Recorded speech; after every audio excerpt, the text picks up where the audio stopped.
бүгінгі күнге дейін халық аузында ерлігі аңыз болып сақталған бір қатар ұлы жауынгерлер мен билеушілерді дүниеге әкелді. Жергілікті халық кіші жүздің әйгілі өкілдерінің бірі Әбілқайыр ханның жерленген орнын ардақтап құрмет тұтады. Ұлы билеушінің қорымында хан моласы мемориалдық кешені орнатылды. Ол облыстың Әйтеке би ауданында орналасқан. Әбілқайыр ханның бойында жауынгердің ер жүректілігі, ұлы қолбасшының өнері және дипломаттың таланты тоғысқан еді. Ақтабан шұбырынды кезінде ханның дана саясаты қазақ халқын тарих иірімінде жойылып кетуден сақтап қалуға көмектесті. Қобда ауданының байырғы даласында бірегей архитектуралық ансамблі Абат Байтақ қорымы бар. Ол Алтын Орда кезінде белгілі болған және оның қойнауы аңыздар мен тарихи әңгімелерге толы. Сол аңыздардың бірінде осы қорында әйгілі қазақ философы Асан Қайғының ұлы туған жерін жау шапқыншылығынан қорғаған Абат батыры жерленгені баяндалады. Тағы бір аңыз бойынша Абат батыр қаза болғаннан кейін қайғы жұтқан жұрт ол қайтқан жерге 3 күннің ішінде мазар салған екен. Осы себептен Абат атына бүкіл халықтық деген мағына білдіретін Байтақ сөзі қосылған.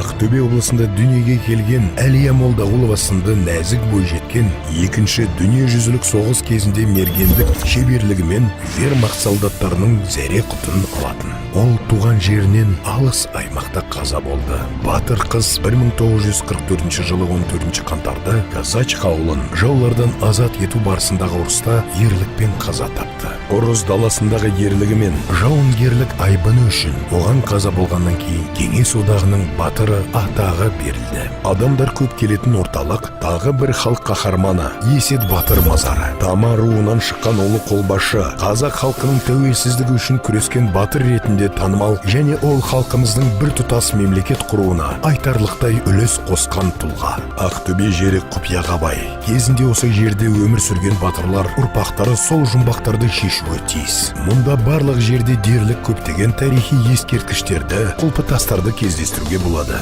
Осынау көшпелі кезеңдегі тас тесу өнері мен сәулетшілікті ата-бабаларымыз өзінің тамырын ұмытпасын деп бізге тастап кеткен. Оларды зерттей отырып, осы ежелгі аймақтың беймәлім тарихи парақтарын ашуға болады.